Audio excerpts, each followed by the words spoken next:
कक्षा 8वीं के विषय विज्ञान जो टर्म 2 के एग्जाम में सब्जेक्टिव क्वेश्चन आएगा। कक्षा 8वीं के टर्म 2 के एग्जाम में जो टर्म 2 होने वाला है, अभी डेट घोषित नहीं हुआ है, तो टर्म 2 में जिस प्रकार का प्रश्न आएगा सेम उसी प्रकार के प्रश्न को इस वीडियो में आज हम लेके आए हैं आप लोग के लिए। तो पहला क्वेश्चन है, कौन सा आहार किशोरावस्था के लिए सर्वोत्तम है? कौन सा आहार किशोरावस्था के लिए सर्वोत्तम है? तो इसका जो उत्तर है वो है रोटी दाल सब्जी। रोटी दाल सब्जी। ये जो प्रश्न है इसका जो सिलेबस है प्रश्न का वो है अति लघु उत्तरीय प्रश्न। क्या है?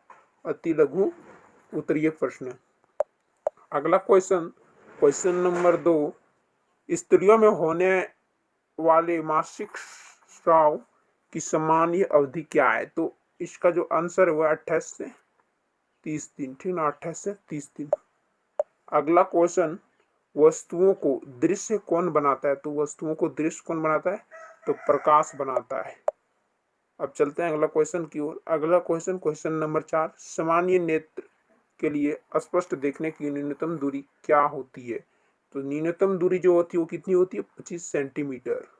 अगला क्वेश्चन, घर्षण किस पर निर्भर करता है? तो घर्षण किस पर निर्भर करता है? तो पृष्ठों की प्रकृति पर। ये हो जाएगा इस प्रश्न का आंसर। अब चलते हैं अगला क्वेश्चन की ओर। अगला क्वेश्चन, क्वेश्चन नंबर 4, ध्वनि किस में संचालित हो सकती है? तो उसका जो उत्तर है वो है ठोस, द्रव और गैस तीनों में। 7 नंबर का क्वेश्चन है, भारत की सबसे प्रसिद्ध नदी कौन सी है? तो प्रसिद्ध नदी जो है वो गंगा नदी है, जिसको हम गंगा मैया के नाम से भी जानते हैं और पुकारते हैं। अगला क्वेश्चन, क्वेश्चन नंबर 8, एक पुरुष हार्मोन का नाम एवं कार्य बताइए। तो पुरुष हार्मोन का नाम क्या है? टेस्टोस्टेरोन। क्या है? टेस्टोस्टेरोन एक पुरुष हार्मोन है। इसका कार्य क्या है? टेस्टोस्टेरोन शरीर की मांसपेशियों के निर्माण में मदद करता है। अगला क्वेश्चन की ओर चलते हैं। क्वेश्चन नंबर 9, क्वेश्चन नंबर 9 पीछे ही छूट गया, जो कि एडमस एप्पल के बारे में था, तो यहाँ स्क्रीन में नहीं दिख रहा है, इसलिए अगला क्वेश्चन की ओर चलते हैं। अगला क्वेश्चन, क्वेश्चन नंबर 10, एक प्रकाश किरण समतल दर्पण पर 60 डिग्री के कोण पर आपतित होती है, तो परावर्तन कोण का मान क्या होगा? मान लिया जाए ये है मेरा समतल दर्पण, ठीक, ये समतल दर्पण, ये इधर से आया आपतित और यहाँ से परावर्तित होके गया, आया उस समय कितना था? 60 डिग्री, तो परावर्तित होके भी जाएगा तो उस समय भी 60 डिग्री होगा। यानी कि आपतन कोण जो होता है परावर्तन कोण के बराबर होता है, यानी कि कोण आई बराबर कोण आर, तो क्या होगा? परावर्तन कोण 60 डिग्री होगा। अगला क्वेश्चन, क्वेश्चन नंबर 11, मानव नेत्र में किस प्रकार का लेंस होता है? तो मानव नेत्र में उत्तल लेंस होता है। ये हो जाएगा इसका आंसर। अगला क्वेश्चन, क्वेश्चन नंबर 12, घर्षण कम करने के 2 उपाय बताए। तो घर्षण कम करने के 2 उपाय, पहला क्या है? किसी भी वस्तु की सतह को चिकना कर देने से उसकी घर्षण की क्षमता कम हो जाती है। दूसरा, 2 सतहों के बीच किसी भी तेलीय या चिकनी तत्व को लगा देने से उन सतहों के बीच घर्षण कम हो जाता है। यह हो जाएगा इस प्रश्न का आंसर। यह है लघु उत्तरीय प्रश्न। क्वेश्चन नंबर 13, श्रव्य ध्वनि किसे कहते हैं? तो वैसी ध्वनि जिसकी आवृत्ति 20 हर्ट्ज से 20,000 हर्ट्ज तक हो उसे श्रव्य ध्वनि कहते हैं। ये हो जाएगा इस प्रश्न का आंसर।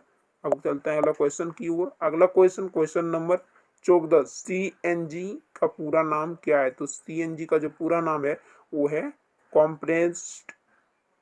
कॉम्प्रेस्ड नेचुरल गैस, ठीक ना, कॉम्प्रेस्ड नेचुरल गैस। अगला क्वेश्चन, क्वेश्चन नंबर 15, बच्चे का लिंग निर्धारण कैसे किया जाता है? तो इसका उत्तर है, लिंग निर्धारण किसी शिशु के जन्म से पूर्व उसके नर अथवा मादा होने की भविष्यवाणी करना लिंग निर्धारण कहलाता है। तो मानव में बच्चे का लिंग निर्धारण, पिता में XY और माता में XX गुणसूत्र होते हैं। इसमें पिता द्वारा दिया गया Y गुणसूत्र बच्चे का लिंग निर्धारण करता है। जब पिता पक्ष से X गुणसूत्र सम्मिलित होता है तो लड़की जन्म लेती है, और जब पिता पद से Y गुणसूत्र सम्मिलित होता है तब लड़का जन्म लेता है। ये हो जाएगा इस प्रश्न का आंसर, आप लोग नोट कर लीजिए। अगला क्वेश्चन, क्वेश्चन नंबर 16, प्रकाश का परावर्तन क्या है, इसके नियम को लिखिए। तो जब प्रकाश किरण किसी अपारदर्शी सतह से टकराती है तो वो प्रकाश किरण दूसरी दिशा में परिवर्तित हो जाती है। इस घटना को प्रकाश का परावर्तन कहते हैं। प्रकाश के परावर्तन के दो नियम है। पहला क्या है, आपतन कोण, परावर्तन कोण। आपतित किरण, परावर्तित किरण एवं आपतन बिंदु पर डाले गए अभिलंब तीनों एक ही तल में होते हैं। दूसरा, आपतन कोण, कोण आई तथा परावर्तन कोण, कोण आर हमेशा बराबर होता है, अर्थात आपतन कोण बराबर परावर्तन कोण। ठीक, अब चलते हैं अगला क्वेश्चन 17 नंबर की ओर। 17 का क्वेश्चन है, हमें जैव विविधता का संरक्षण क्यों करना चाहिए। इसका उत्तर है, जैव विविधता जीवों या स्पीशीज की जीवन की उत्तरजीविता को बनाए रखने में सहायक है। जैव विविधता से ही जीव विषम जलवायु में अपने विभिन्न किस्मों को बचा पाते हैं, अतः हमें जैव विविधता का संरक्षण करना चाहिए। अगला क्वेश्चन, क्वेश्चन नंबर 18, अंतरिक्ष यात्री एक दूसरे की आवाज को चांद पर नहीं सुन पाते हैं, क्यों। तो इसका जो उत्तर है वह क्योंकि चांद पर ना कोई हवा है और ना ही कोई वायुमंडल। चांद की सतह पर खाली जगह ध्वनि का संचरण नहीं हो पाता है, क्योंकि ध्वनि निर्वात में संचरण नहीं होता है। इसीलिए अंतरिक्ष यात्री एक दूसरे की आवाज को चांद पर नहीं सुन सकते। ये हो जाएगा इसका आंसर। चलते हैं लास्ट क्वेश्चन की ओर। लास्ट क्वेश्चन, जल प्रदूषण को कम करने के लिए 5 उपायों को लिखें।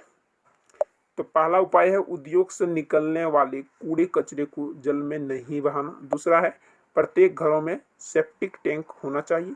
और तीसरा की ओर चलते हैं, तीसरा है, जल स्रोतों में जानवरों की सफाई न करना और व्यर्थ पदार्थों को नदी, तालाब व पोखर में न बहाना। ये है 4। यहाँ 5 उपाय बोला है, लेकिन यहाँ हम 4 ही लिखे हैं। इसको आप लोग नोट कर लीजिए।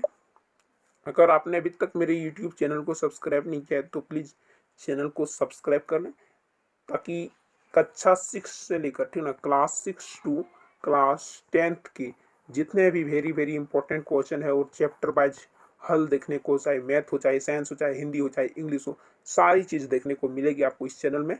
और चैनल के साथ जुड़ जाइए, बहुत ही आप फ्री में ट्यूशन पढ़ सकते हैं इस चैनल से। यानी कि सारे कंटेंट, जितने भी नियम है, जितने भी जो ट्यूशन में आपको जिस तरह पढ़ाया जाता है, सेम इसी तरह इस चैनल में भी पढ़ाया जाता है। देखिए भी मैंने सब आंसर भी बताया जिस तरह ट्यूशन में बताता है।